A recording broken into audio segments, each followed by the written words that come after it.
They know all about civilians being attacked here.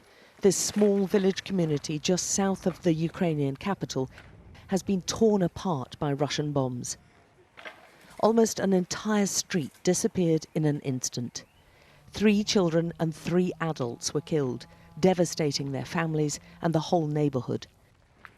The explosions have left a deep burning anger and a thirst for revenge amongst the men of the village who've taken up arms to defend their community and their country. I feel only hate, he tells us. We'll never ever forgive them for this.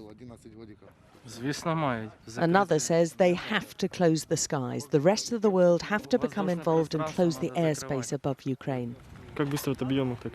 And their friend says, we'll keep on shooting them. Every time they shoot us, we'll shoot back, and we won't leave any alive. We're going to kill every single invader.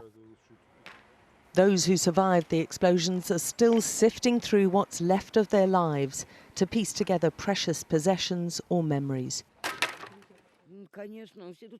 Oksana tells us how scared they all are. We can't sleep at night, she says. Whenever they hear sounds, they think it's another bombing, and they run out of the house. Her husband says the war has completely upended their lives and left them terrified. We've no idea what's going to happen, he says, when it's going to happen or where. They're still reeling from the shock of it all, and I think it follows a pattern of an increasing number of civilians and civilian targets or civilian locations which appear to be targeted or certainly not off the agenda of the Russian war machine. Civilians are in the crosshairs of this war. A brief respite in shelling and firing in Irpin on the outskirts of the capital meant those still trapped were finally able to escape. Remember, none of these people can be certain they won't be fired on again. And they know their neighbours who fled earlier were attacked. Ukraine's former president Petro Poroshenko has been busy rallying volunteer fighters and soldiers. He's among a growing list of people demanding safe passage for civilians.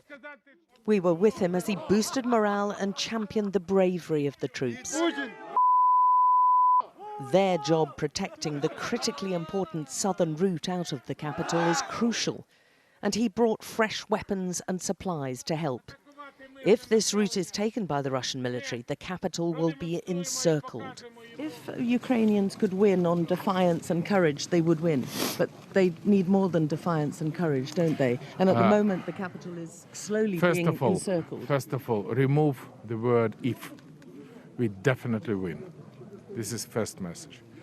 We will win with or without Western assistance, because you see how strong is Ukrainian, but it takes significantly more time and will need significantly more lives and blood.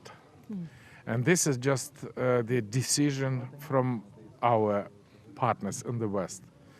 Do you ready to give us the weapons? Do you ready to increase the sanction?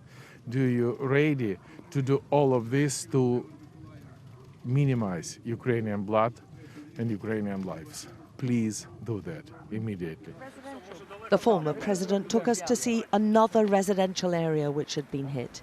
Ukraine's heading for many more civilian deaths, he's warning, and there are few in the country confident enough to say otherwise right now.